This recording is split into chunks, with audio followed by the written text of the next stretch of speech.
വീട് വരച്ച് നിറം നൽകാം. ആർട്ട് റൂമിൻ്റെ പുതിയ ക്ലാസ്സിലേക്ക് സ്വാഗതം. ചാർട്ട് പേപ്പറിലാണ് വരച്ച് നിറം നൽകുന്നത്. ഒരു വീട് എങ്ങനെ പെർസ്പെക്റ്റീവ് അടിസ്ഥാനമാക്കി വരയ്ക്കാം എന്ന വീഡിയോ മുമ്പ് ചാനലിൽ ചെയ്തിട്ടുണ്ട്. എല്ലാവരും അത് തീർച്ചയായും കാണേണ്ടതുണ്ട്. ഞാനിവിടെ 2B പെൻസിൽ കൊണ്ടാണ് സ്കെച്ച് ചെയ്യുന്നത്. HB കൊണ്ട് സ്കെച്ച് ചെയ്യുമ്പോൾ വളരെ നേർത്ത വരകളാവാൻ ശ്രദ്ധിക്കണം. വാട്ടർ കളറിംഗ് ആണ് ചെയ്യുന്നത് എന്നതിനാൽ അമർത്തി വരയ്ക്കാതെ ശ്രദ്ധിച്ചോളൂ. സ്കെച്ചിങ് വളരെ സിമ്പിളായിട്ടാണ് ചെയ്തിട്ടുള്ളത്.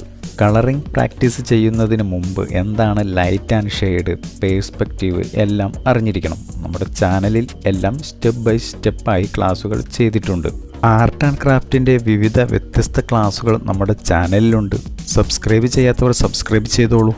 വീഡിയോ ഇഷ്ടപ്പെട്ടാൽ ലൈക്കും കമൻറ്റും ചെയ്യാൻ മറക്കരുത്. ഈ ക്ലാസ്സുകൾ ഉപകാരപ്പെടും എന്നുള്ളവർക്ക് ഷെയർ ചെയ്യാൻ മറക്കരുത്.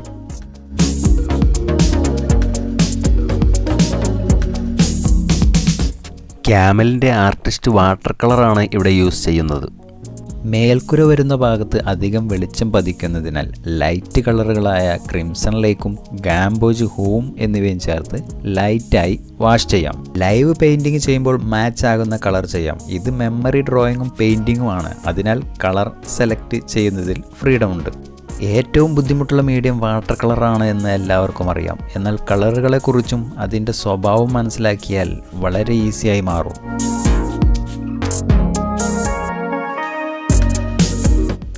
ചുമരിൻ്റെ ഭാഗത്ത് കൊബാൾട്ട് ബ്ലൂ ഹൂ വളരെ ലൈറ്റായി വാഷ് ചെയ്യാം. ഡോറ്, വിൻഡോ എന്നിവ നമുക്ക് ഡാർക്ക് നിറം ചെയ്യേണ്ടതിനാൽ അതിൻ്റെ മുകളിലൂടെ തന്നെ നിറം നൽകാം. ഒരു ടോൺ ചെയ്ത് ഉണങ്ങുന്നതിന് മുമ്പ് അടുത്ത ടോൺ മുകളിൽ വെച്ചുള്ള രീതിയാണ് വെറ്റ് ടോൺ വെറ്റ്. ഈ രീതിയാണ് ഇവിടെ ചെയ്യുന്നത്. ക്രിംസൺ ലേക്കും കൊബാൾട്ട് ബ്ലൂവും ചേർത്താണ് സെക്കൻഡ് ടോൺ വെക്കുന്നത്. കൊബാൾട്ട് ബ്ലൂ വളരെ സുതാര്യമായ ഒരു കളറാണ്. വാട്ടർ കളറിങ്ങിന് സുതാര്യത നിർബന്ധമാണ്. ഏതെല്ലാം നിറങ്ങൾക്കാണ് സുതാര്യത കൂടുതലും കുറവും എന്നതിനെക്കുറിച്ചുള്ള മറ്റൊരു വീഡിയോ ചെയ്യാം. നിറങ്ങളെക്കുറിച്ചും കളർ മിക്സിങ്ങിനെക്കുറിച്ചുമെല്ലാം നമ്മുടെ ചാനലിൽ വളരെ ലളിതമായി ക്ലാസ്സുകളുണ്ട്. മുൻഭാഗത്ത് കുറ്റിച്ചെടികൾ ഉള്ളതിനാൽ ആ ഭാഗത്ത് കളർ നൽകേണ്ടതില്ല. ലൈറ്റ് ആൻഡ് ഷെയ്ഡിനെ കുറിച്ച് നല്ല അറിവ് വേണം. അത് നോക്കിയാണ് ഷെയ്ഡ് കളറിങ്ങിലൂടെ കാണിക്കുന്നത്.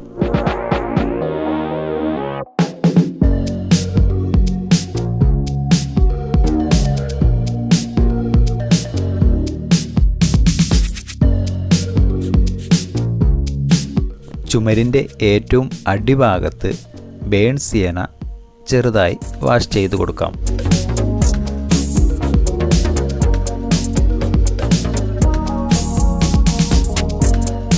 നന്നായി ഷെയ്ഡ് വരുന്ന ഭാഗത്ത് ബേൺ സിയന, ക്രിംസൺ ലേക്ക്, കൊബാൾട്ട് ബ്ലൂ എന്നിവ മിക്സ് ചെയ്ത് വാഷ് ചെയ്യാം.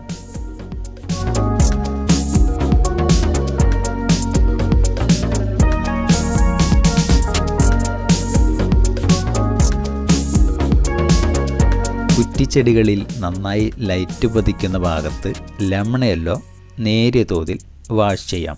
ചെടികളിൽ സാപ്പ് ഗ്രീനും ഫ്ലോറിൽ ബേൺ സേനയും നേരിയ തോതിൽ വാഷ് ചെയ്തു. മരം വരച്ച് നിറം നൽകുന്നതിൻ്റെ ക്ലാസ് നമ്മുടെ ചാനലിലുണ്ട്. ഇനി നന്നായി ഡാർക്ക് വരുന്ന ഭാഗത്താണ് കളർ ചെയ്യുന്നത്.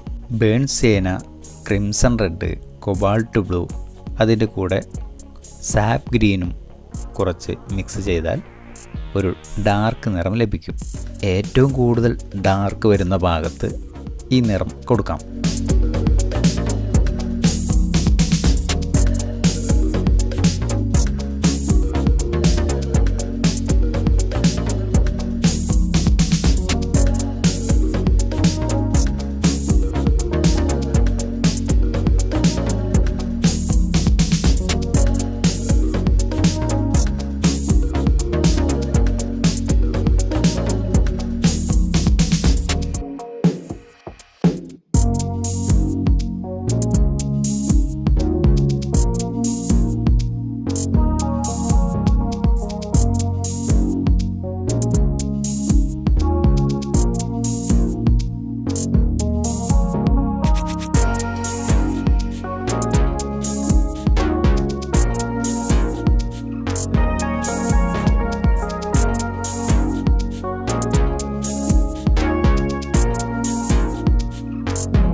ക്ലാസ് ഇഷ്ടപ്പെട്ടാൽ ലൈക്കും കമൻറ്റും ചെയ്യണേ. ചിത്രരചനയിൽ താല്പര്യമുള്ളവർക്ക് ക്ലാസുകൾ ഷെയർ ചെയ്യണേ. വ്യത്യസ്ത മറ്റൊരു ക്ലാസ്സുമായി ആർട്ട് റൂം ഇനിയും വരാം.